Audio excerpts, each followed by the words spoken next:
Students, आज मैं आपको बताऊंगी कि हम एक पिक्चर को कैसे डिस्क्राइब कर सकते हैं। How can we describe a picture. और this is basically for the kids of class 1 and 2, जो बच्चे इतनी अच्छी इंग्लिश नहीं लिखना जानते and they are beginning to think creatively. ये उनके लिए है। तो सबसे पहले क्या करना होता है, जब भी कोई पिक्चर डिस्क्रिप्शन आपको आती है तो आप सबसे पहले ये बताएंगे कि वो पिक्चर है वो किस जगह की है।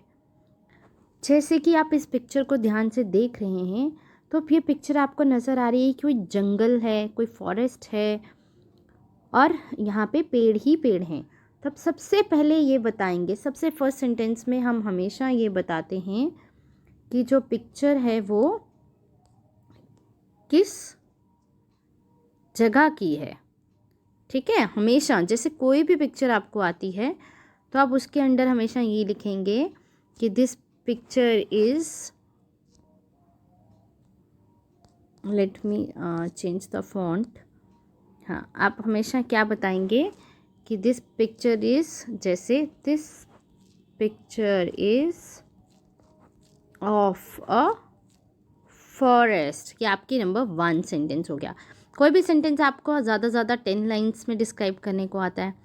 और इस पिक्चर में आप क्या देख रहे हैं, आप फॉरेस्ट के बारे में आप कुछ बोल सकते हैं कि द फॉरेस्ट इज़, फॉरेस्ट में क्या है, या फॉरेस्ट में बहुत सारे, has a lot of trees. आप फॉरेस्ट में क्या देख रहे हैं, इस पिक्चर में पेड़ देख रहे हैं ना। और पेड़ों के पीछे अगर आप ध्यान से देखेंगे तो आपको क्या दिख रहा है, देखिए ध्यान से, आपको ये सन दिख रहा है। तो आप ये भी लिख सकते हैं कि the sun is shining. Mostly pictures में सन होता है, तो आप ये सेंटेंस हमेशा बता सकते हैं कि सन इज़ शाइनिंग, सूरज चमक रहा है। और उसके साथ साथ आपने बर्ड्स भी देखे स्काई में, तो आप क्या बोलेंगे, द बर्ड्स आर फ्लाइंग। बेटा एक चीज़ याद रखना, जो भी डिस्क्रिप्शन आप लिखते हो वो हमेशा इज़ या आर आता है या हैज़ आता है, इज़ आर या हैज़ या हैव। अगर एक चीज़ है तो इज़ या हैज़ आएगा, अगर ज़्यादा चीज़ें हैं तो आर या हैव आएगा। ठीक है, एक चीज़ के लिए इज़ या हैज़, ज़्यादा चीज़ों के लिए आर या हैव।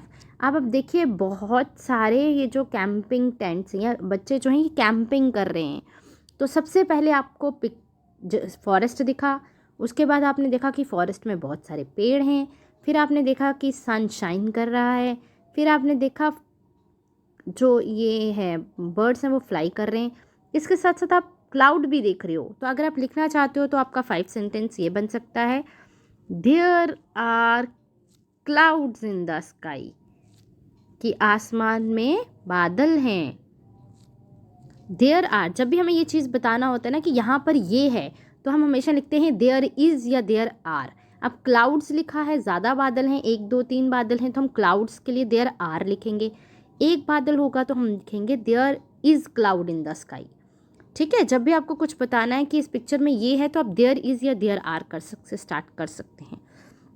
अब जैसे बहुत सारे बच्चे हैं तो आप ये लिखेंगे देयर आर। अब बच्चों को तो आप गिन सकते हैं ना कितने बच्चे हैं, तो 1 2 3 4 5 6 7, 6 बच्चे और एक बड़ा सा टीचर लग रहा है आपको, शायद कोई एक बड़ा है। बाकी बच्चे कितने हैं, 1 2 3, अगर आप काउंट करो तो आपको दिख रहे हैं 1 2 3 4 5 6 एंड 7, 7 चिल्ड्रन हैं और एक शायद उनका कोई गाइड या टीचर है।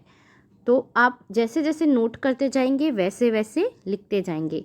There are how many kids, 7, there are 7 children. बेटा जब ज़्यादा बच्चे होते हैं तो चिल्ड्रन, जब एक बच्चा होता है तब चाइल्ड। इन द पिक्चर, अब ये बच्चे क्या कर रहे हैं फॉरेस्ट में, तो number 7, they are camping in the forest. इन्होंने कैंप लगाया ना, तो they are camping in the forest. अब इनके साथ कौन है, देयर इज़ गाइड लिखो, टीचर लिखो, मैन लिखो, कुछ भी लिखो ठीक ही होगा. There is a guide with them, या teacher, let it be teacher with them. There is a teacher with the children. बेटे देखिए, जब आपके 8 सेंटेंसेस हो जाते हैं ना, या जितने सेंटेंसेस आपको बोले गए हैं उसके 2 कम सेंटेंसेस आपके हो जाते हैं, तो लास्ट 2 सेंटेंसेस आप हमेशा ये लिख सकते हैं, the picture is very beautiful. इस सेंटेंसेस को कोई रॉन्ग नहीं कर सकता. And you, they are claimed right. I like this picture very much.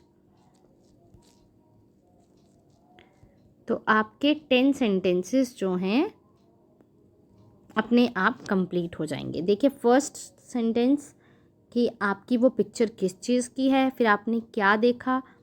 तो इस तरह से आप सब चीज़ों को डिस्क्राइब करते रहिए, और लास्ट में आप 2 लाइन्स लिख दीजिए, the picture is very beautiful, I like this picture very much.